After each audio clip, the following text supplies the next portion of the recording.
الحمد لله خالق السماوات والأرض، جعل في خلقه آيات للمتفكرين. اللهم ربنا لك الحمد، آمنا بك وبملائكتك وكتبك ورسلك واليوم الآخر والقدر خيره وشره، ونشهد أن لا إله إلا أنت رضينا بك ربا وبالإسلام دينا، ونشهد أن سيدنا محمدًا عبدك ونبيك، فاللهم صل وسلم وبارك عليه وعلى آله وصحبه والتابعين. أما بعد، فأوصيكم عباد الله ونفسي بتقوى الله. قال تعالى: إن في اختلاف الليل والنهار وما خلق الله في السماوات والأرض لآيات لقوم يتقون. أيها المؤمنون، يقول الله تعالى: أولم يتفكروا في أنفسهم ما خلق الله السماوات والأرض وما بينهما إلا بالحق وأجل مسمى. فبالتفكر في خلق الله تستنير العقول وتلهج الألسنة للخالق. ربنا ما خلقت هذا باطلا سبحانك، فقد جعل الله عز وجل الكون كتابا منظورا وللناس معروضا ليتفكروا في بديع صنعه ومحكم خلقه. وذلك من هدي النبي صلى الله عليه وسلم. فعن ابن عباس رضي الله عنهما قال: بت عند خالتي ميمونة، فلما كان ثلث الليل الآخر قعد صلى الله عليه وسلم فنظر إلى السماء فقال: إن في خلق السماوات والأرض واختلاف الليل والنهار لآيات لأولي الألباب. فسبحان الذي رفع السماوات بغير أعمدة ترونها وجعلها سقفا محفوظا، ودعانا إلى التفكر فيها. فقال تعالى: ألم يروا كيف خلق الله 7 سماوات طباقا وجعل القمر فيهن نورا وجعل الشمس سراجا. فنتج عن ذلك اختلاف الليل والنهار، وهي آية تبهر العقول وتلفت الأنظار. قال تعالى: ومن آياته الليل والنهار والشمس والقمر.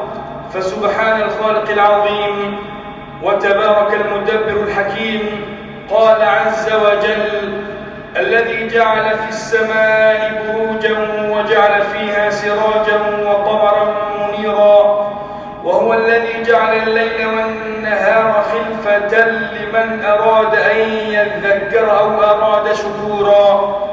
فاللهم اجعلنا في خلقك المتفكرين، سبحانك من خالق عظيم، ووفقنا لطاعتك وطاعة رسولك محمد صلى الله عليه وسلم، وطاعة من أمرتنا بطاعته عملا بقولك: يا أيها الذين آمنوا أطيعوا الله وأطيعوا الرسول وأولي الأمر منكم. سبحان ربك رب العزة عما يصفون، وسلام على المرسلين، والحمد لله رب العالمين.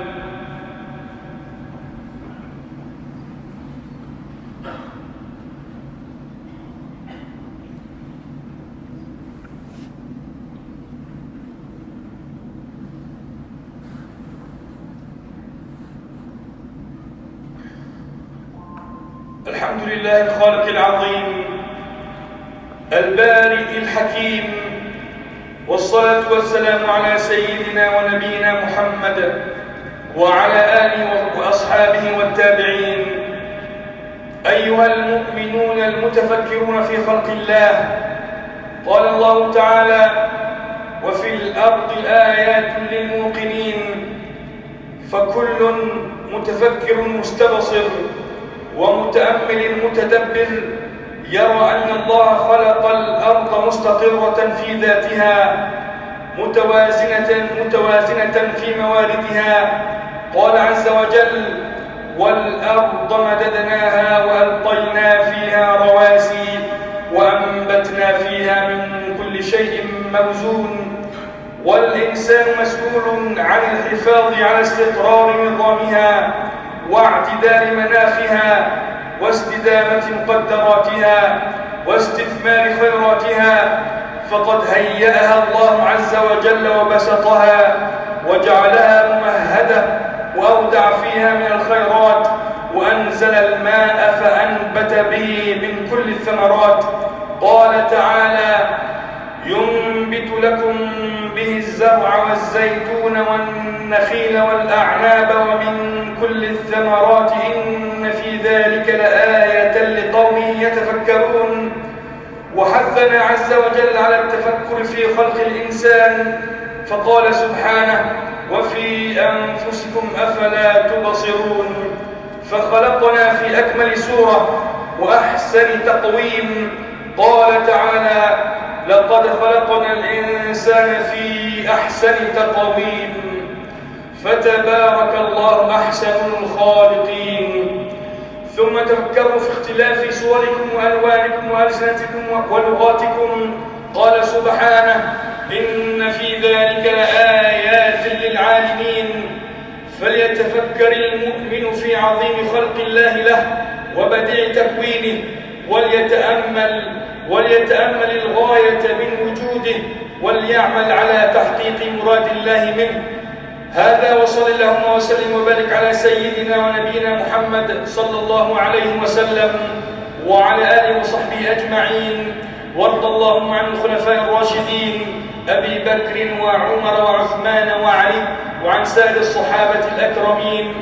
اللهم وفق رئيس الدولة الشيخ محمد بن زايد والنوابة وولي عهده الأمين، والشيخ محمد بن راشد وولي عهده والنوابة، وإخوانهم حكام الإمارات وأولياء عهودهم بكل خير.